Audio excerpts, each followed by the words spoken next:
Здравствуйте, друзья! В эфире Геоэнергетика Инфо. С вами Радайкин Максим и мой сегодняшний собеседник Александр Фролов. Здравствуйте! Здравствуйте, здравствуйте. Нефть по 200, но когда уже пугающие обещания всех возможных экспертов сбудутся? Практика показала, что страшилки не сработали. Нефть лишь добралась до своей справедливой цены. Но ряд стран уже увеличил добычу, и не ждет ли нас после завершения данного конфликта Соединенных Штатов и Ирана крутой пике вниз? Что будет, Александр?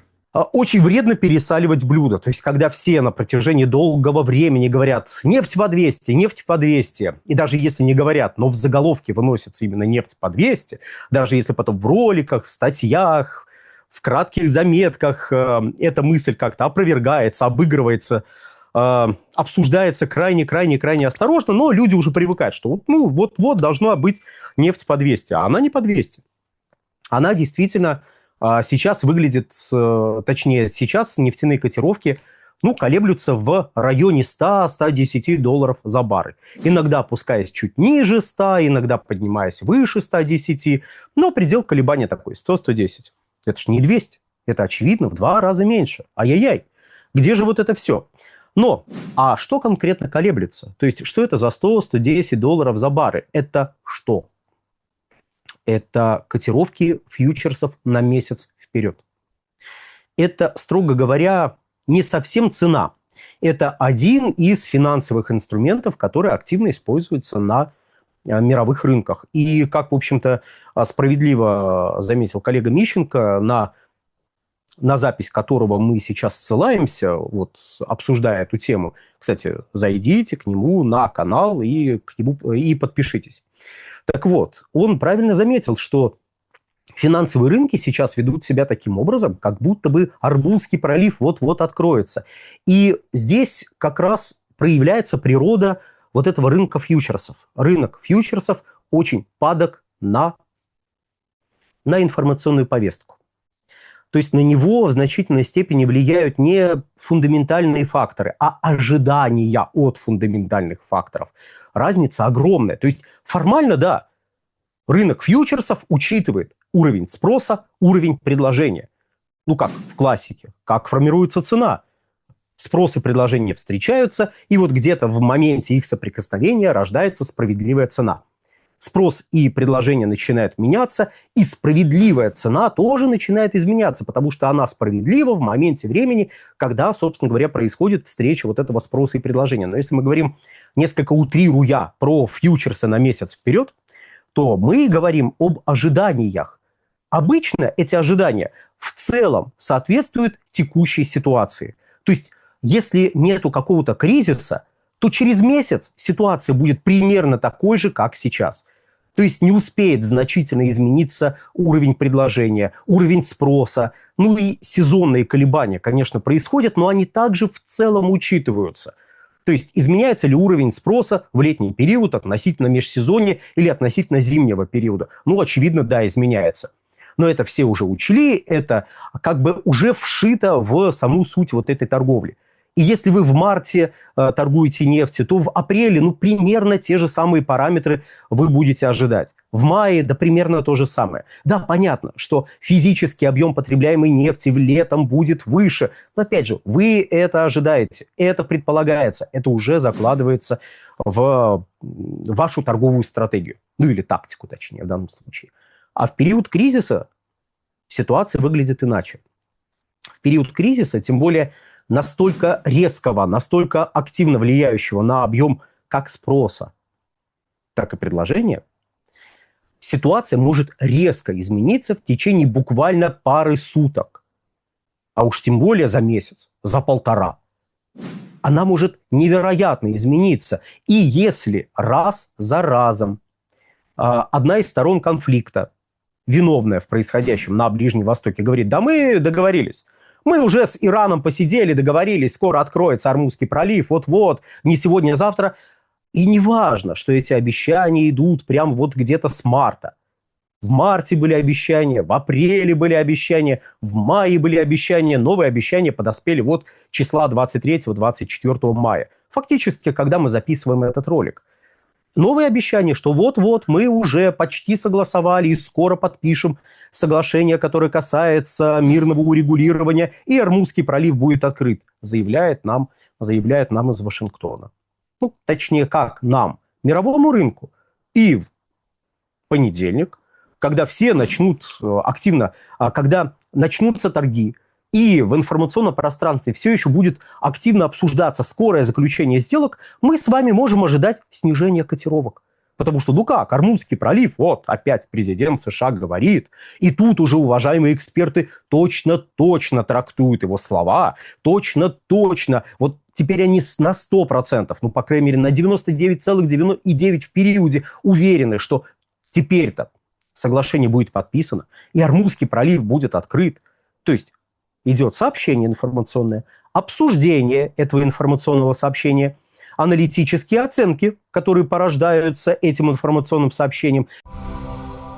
Раскрыта страшная тайна. Тюменская техника Кейс-Гуру производится в Китае, где сосредоточены передовые производства около 90% мировой электроники. Почему тогда мы читаем на коробках техники Кейс-Гуру «создано в Тюмени»? Потому что в Тюмени мозги, идеи и тесты устройств. Именно в Тюмени инженеры продумывают сочетание характеристик для устройств Кейс-Гуру, экспериментируют с материалами для пылесосов и наушников. Глава компании Кейс-Гуру Вадим Боков лично контролирует каждый этап разработки. Тюмень – это про инженерию, гарантию и ответственность. Китай – это производство и масштабирование. Яркий пример подхода – линейка наушников Кейс-Гуру CG Pods. Они опережают дорогие аналоги по функциям, но дешевле в 5 раз. Каждая модель претендует на мировой рекорд по характеристикам. Тюменская новинка – наушники Клипсы. Кейс-Гуру Клип с анатомически удобным креплением. Рекорд безопасности для слуха. У наушников Кейс-Гуру Clip есть ИИ шумоподавление в микрофоне. Алгоритмы выделяют голос среди внешнего шума.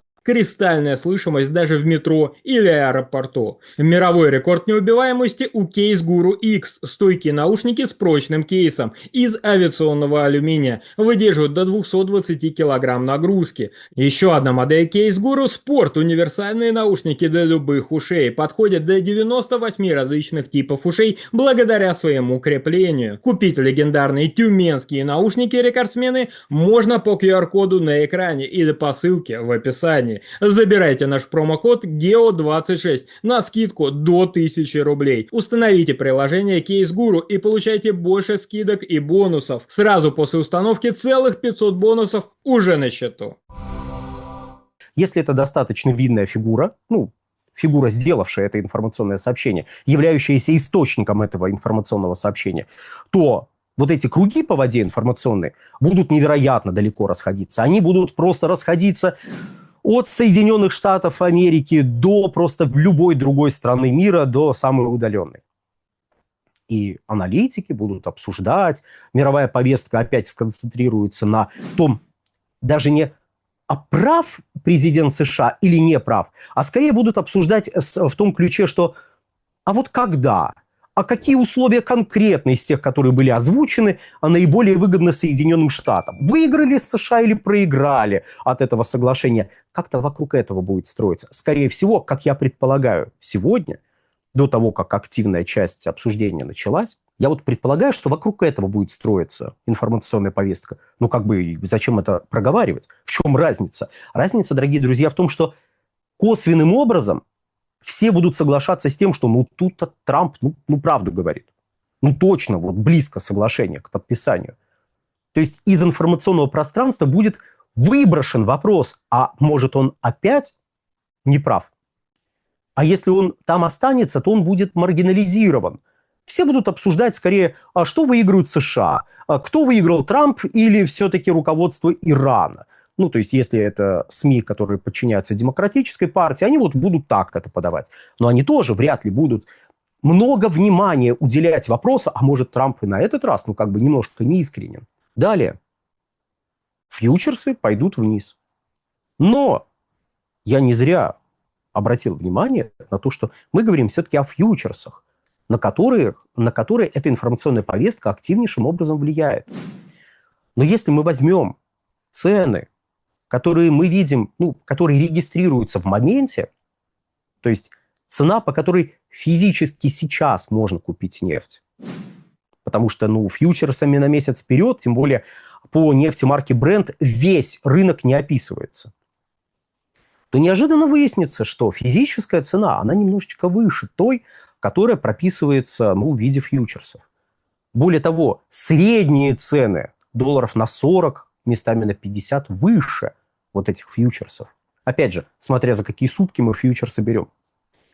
А вот отдельные сделки идут по цене выше $200 за баррель. То есть, когда мы говорили про $200 за баррель среднюю, можно было делать оговорку. А что имеется в виду?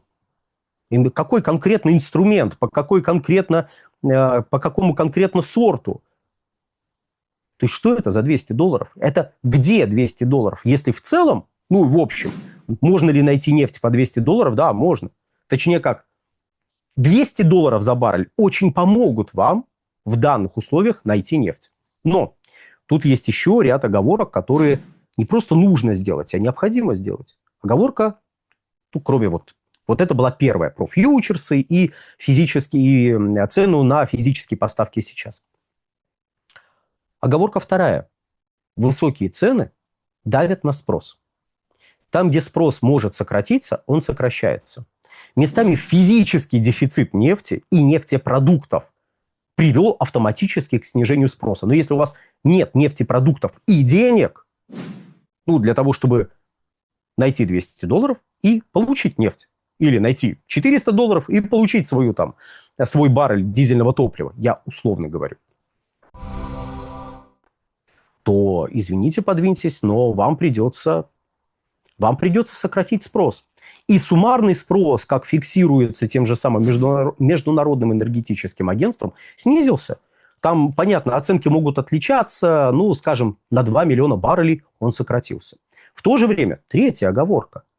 Из стратегических запасов начинают распродавать, активно распродаются объемы, которые поступают на мировой рынок. И тут все говорят, смотрите, американцы, бенефициары.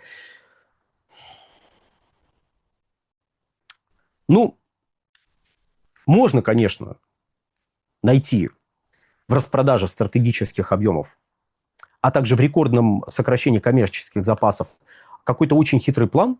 И, наверное, мы его найдем, безусловно, если очень захотим его найти. Но можно ли предположить, что у Соединенных Штатов, по сути, был выбор, у руководства Соединенных Штатов выбор невероятно сильно выбесить избирателя уже где-то в апреле или попытаться влиянием на мировой рынок через так называемые нерыночные механизмы, то есть когда вы дополнительные объемы из стратегических запасов начинаете вбрасывать, это, строго говоря, это не рыночный механизм. Ай-яй-яй, вы пользуетесь нерыночными механизмами воздействия на рынок. Но, правда, заметьте, когда ОПЕК или ОПЕК плюс пользуются, в кавычках, нерыночными механизмами, это очень плохо. Когда Соединенные Штаты Америки, это очень хорошо. Потому что нужно понимать, что благими являются не сами рыночные механизмы, а руки, которые эти механизмы используют. Вот если руки полны благодати, то рыночные механизмы работают во благо всему мировому рынку. А если это злые люди из ОПЕК+, то только во вред. Только во вред. Просто ужас-ужас. Если мы отбросим желание искать хитрые планы, а попытаемся представить себе, что еще руководство США могло бы сделать в этой ситуации, то мы ничего больше не обнаружим. То есть, они делают именно то, что они могут сделать. А больше они сделать ничего не могут. Объем добычи, что-то не увеличивается. Распродажи из стратегических запасов, забавно, но стратегические запасы потом надо будет восполнять, а это вроде как будет оказывать давление дополнительное на рынок. Так это вообще-то работает. Александр, большое спасибо за комментарий, друзья. Подписывайтесь на Геоэнергетика Инфо, подписывайтесь на Александра Фролова, ссылки будут в описании и закрепленном комментарии. Там же будут реквизиты для желающих финансово поддержать наш проект, чтобы мы и дальше также бодро вещали на всех площадках без монетизации, исключительно благодаря вашей финансовой поддержке на Sponsor.ru. Спасибо, до новых встреч. Всего хорошего.